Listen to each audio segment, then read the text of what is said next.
Welcome to the Language Ear Comprehensible Input for Learners, where we explore engaging topics through natural conversation. This is actually the first episode in a new debate series we're trying out. It's designed specifically for language learners, folks who want to practice listening while exploring interesting topics about cinema and culture. That's right. And before we jump in, we just want to be clear that today's debate is really an educational exploration of different perspectives. We're looking at opposing viewpoints to learn from the arguments, understand the complexity here. It's not about creating controversy or dismissing anyone's view. Both sides definitely have valid points worth considering. Exactly. So today, we're diving into a pretty central question that, a lot of cinephiles and industry insiders ponder. Are remakes and reboots harming original creativity in the film industry? Or maybe conversely, do they provide the necessary financial stability that actually enables new and original storytelling? I'll be arguing that, yes, the dominance of remakes and reboots is indeed stifling true originality. And I'll be taking the position that these established IPs, these franchises and known stories, they actually help enable a broader spectrum of creativity within the industry. Okay. So to kick us off, I'll present my case for why I believe originality is increasingly at risk. To begin, let's just look at the hard data, because the numbers really do paint a stark picture. The film industry has seen a dramatic statistical decline in original content over the past few decades. And we're not talking about just a small dip here. This is a significant sustained trend. Original films market share, it dropped from a pretty robust 51.72% back in 1995 down to just 29.13% in 2023. That means, nearly 3/4 of the films released today are based on pre-existing stuff. Wow. Yeah. And what's maybe even more concerning is how this plays out in the films that really capture the public's attention, the big ones. If we look at the top grossing films, only 15% of the top 10 films in the entire 2010s decade were original. And some years, there are absolutely no original titles cracking that top tier. So this isn't just about what gets made, it's about what gets seen, right? What dominates the cultural conversation. Now, studios are clearly prioritizing proven IP. You can see it in how they allocate their money. The average budget given to remakes is, a staggering $133 million. Compare that to original films, which get an average of only $46 million. That's nearly 3 times the investment for something new. This huge difference in funding, it creates undeniable barriers for new talent trying to break in. First-time directors, the people who might bring fresh perspectives, innovative storytelling, they received only 23.4% of opportunities on major films between 2010 and 2021. But when the door itself is mostly reserved for established brands, genuine newness struggles. And even really promising original screenplays have trouble getting made. Take The Blacklist, for instance. It's this annual survey of popular, highly regarded unproduced scripts, a pipeline of original material. Historically, it was a decent indicator of what might eventually get produced, but its production rate has just plummeted. It declined to a mere 2.7% in 2022, and then, shockingly, down to 0% in 2023-2024, zero. This isn't just bad luck for a few scripts. It suggests a real systemic deprioritization of new ideas in favor of leveraging what's familiar. And the outcome? I think you see audience fatigue and a kind of homogenization of what's on offer where stories feel predictable, safe, not really groundbreaking. Okay. I see why you'd look at those statistics and draw a very concerning conclusion about the state of originality in Hollywood. And yeah, much of the global film industry too. The data on IP dominance, the budget disparity, it's certainly compelling. No argument there. However, I guess I come at it from a slightly different angle, one where the seeming reliance on established IP isn't necessarily the death knell for creativity, but maybe more like an essential engine that, perhaps paradoxically, enables a broader spectrum of original storytelling. So while the data you presented is clear, I think it's really crucial to understand the symbiotic financial cycle that's potentially at play here. The immense financial success of franchises and remakes, the blockbusters that pull in massive global audiences, they generate a tremendous amount of capital. And this capital, it isn't just reinvested into more sequels necessarily. It can also fund other, often more original projects that might not otherwise get made. We actually see this principle at work, I think, in the rise and success of independent studios like, say, A24 and Blumhouse. They've arguably leveraged profits, whether directly or indirectly through shifts in the industry landscape, to support truly artist-driven films that push creative boundaries. Mm-hmm. Like, take Blumhouse Productions. They operate on that micro-budget model, right? Often under $5 million per film. Now, this isn't just about saving money. It's about granting significant creative control to filmmakers, which inherently reduces the financial risk for trying out original concepts. And this approach, it's led to critically acclaimed and commercially successful original hits like Jordan Peele's Get Out. I mean, that's a truly unique horror film that might never have been greenlighted at a traditional studio with a bigger budget and, more layers of oversight. Fair point. And similarly, A24 has cultivated its own brand, right? It's almost like A24 itself has become a form of IP. Their name is now basically synonymous with distinctive, original, often boundary-pushing films like the Oscar winner Everything Everywhere All at Once. Audiences actively seek out A24 films because they expect originality. So this demonstrates there's a significant, undeniable audience for independent cinema, a whole sector that really thrives on original content. You mentioned stats. Well, 52 million Americans identify as indie film fans, and indie films make up something like 43% of the most watched streaming content. So there's clearly a robust demand for original stories. It's just maybe not always happening in the traditional blockbuster space. And furthermore, established IP can also lead to really successful creative reinterpretations, not just, cynical cash grabs. Denis Villeneuve's Dune from 2021 is a great example. It's this respected, ambitious vision brought to notoriously challenging source material. And it earned both critical acclaim and commercial success.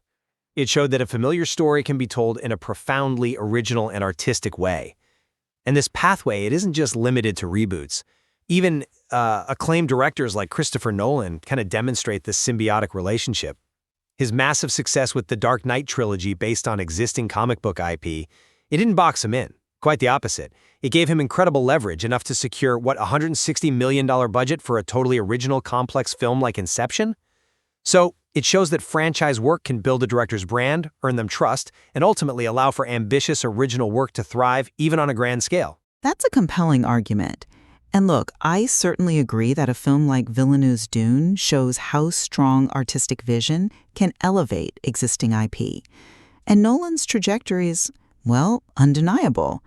However, I would frame Nolan's success, while remarkable, maybe more as an exception, not really the rule for how IP impacts originality more broadly. While he did leverage his franchise success into original projects, the broader data I mentioned earlier indicates that most remakes aren't creatively or even financially superior to their originals. And that directly challenges the idea that they're reliable, safe bets, just generating capital for other ventures. I mean, consider this.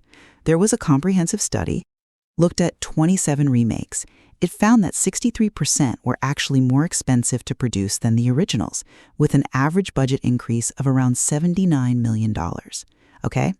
Yet, despite these bigger investments, only 37% of them were actually more profitable. So that kind of contradicts the idea that remakes are inherently less risky or more lucrative. And the creative deficit, it's even more pronounced. A staggering 81% of these remakes got lower critic scores, an average 33-point drop, and 78% got lower audience scores too. This isn't just a small dip. It indicates a pretty consistent pattern of, diminished artistic quality and audience dissatisfaction.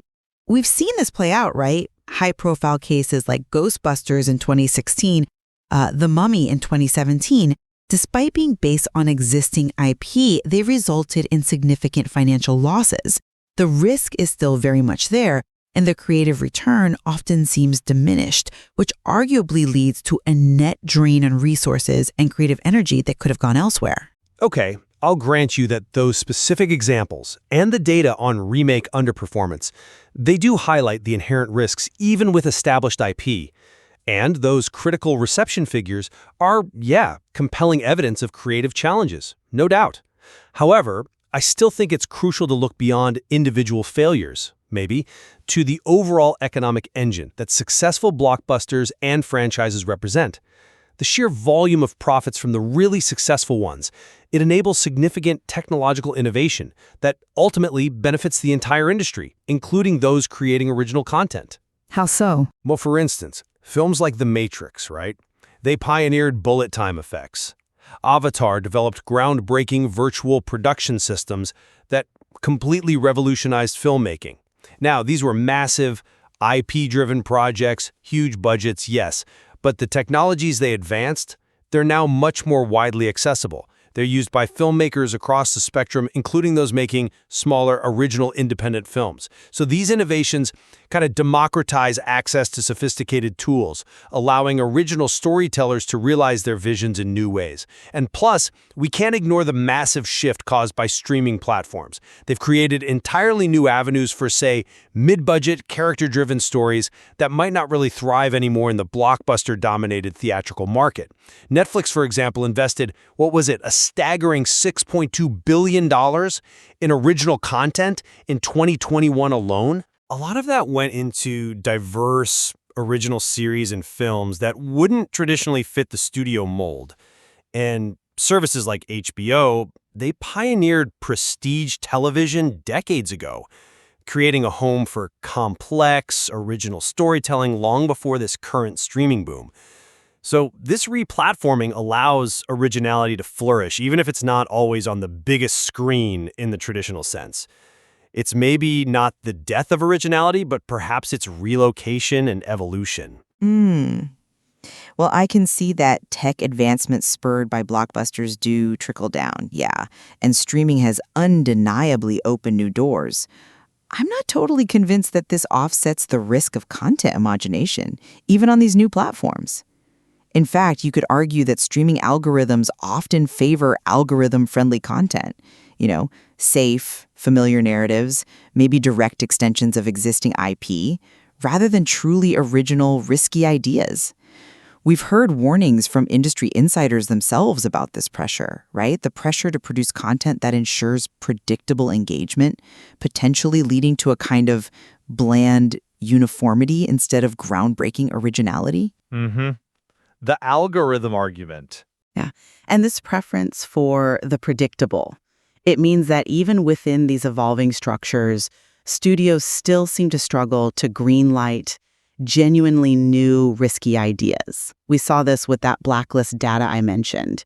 If original scripts are struggling to get made, even when they're highly praised within the industry, what does that really say about the appetite for genuine innovation, regardless of the platform?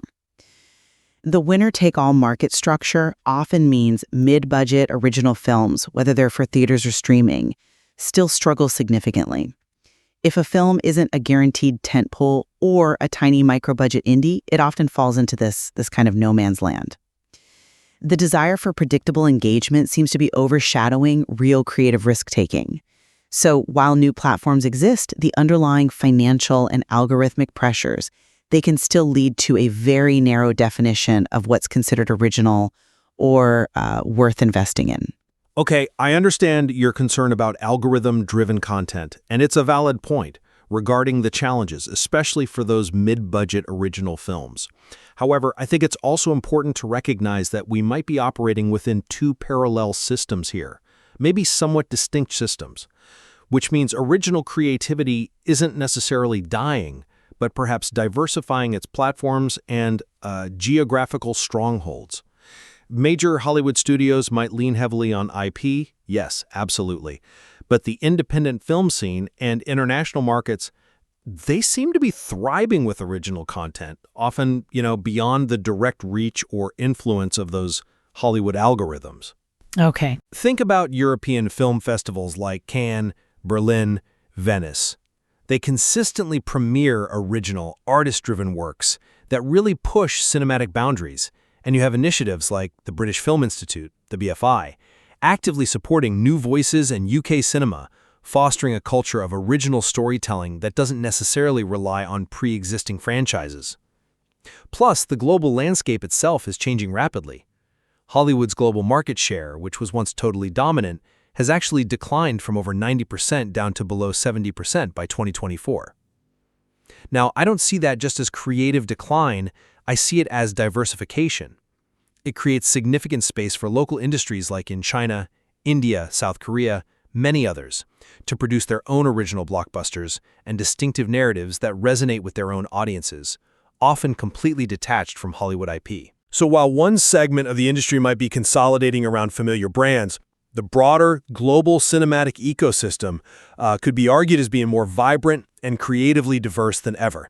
Original creativity is finding its footing in lots of different corners. I appreciate that broader global perspective. And yeah, I think it does bring us closer to a common understanding, perhaps. It seems clear that this isn't really a simple binary discussion, is it? Where originality is either completely stifled or totally enabled. What we're really seeing, it seems, are two distinct yet maybe interconnected systems at play. You've got a studio system, often driven by the financial imperatives, and, well, the lower perceived risk of established IP. And then you have this resilient, vibrant, independent, and international sector that continues to champion diverse and original storytelling, often innovating around the limitations of the mainstream. Absolutely. I think the material, the evidence we've discussed, it shows us that while the studio system often defaults to familiar brands driven by legitimate financial pressures, let's be fair, there's also an undeniable and growing global appetite for new narratives and innovative filmmaking. And that demand is being powerfully met by independent producers, by international markets, even by these new platforms. It proves that creativity is, well, adaptable. The challenge, I suppose, for the industry, and maybe for us as viewers, lies in finding a balance and recognizing the value that both of these systems contribute to the rich tapestry of cinema. Well said. Thank you for listening to this debate about whether remakes and reboots are hurting original creativity in the film industry. We hope this was useful, especially for those practicing their listening skills. We'll be back soon to explore another thought-provoking debate topic in different languages to help you on your language learning journey. This has been the Language Ear Comprehensible Input for Learners.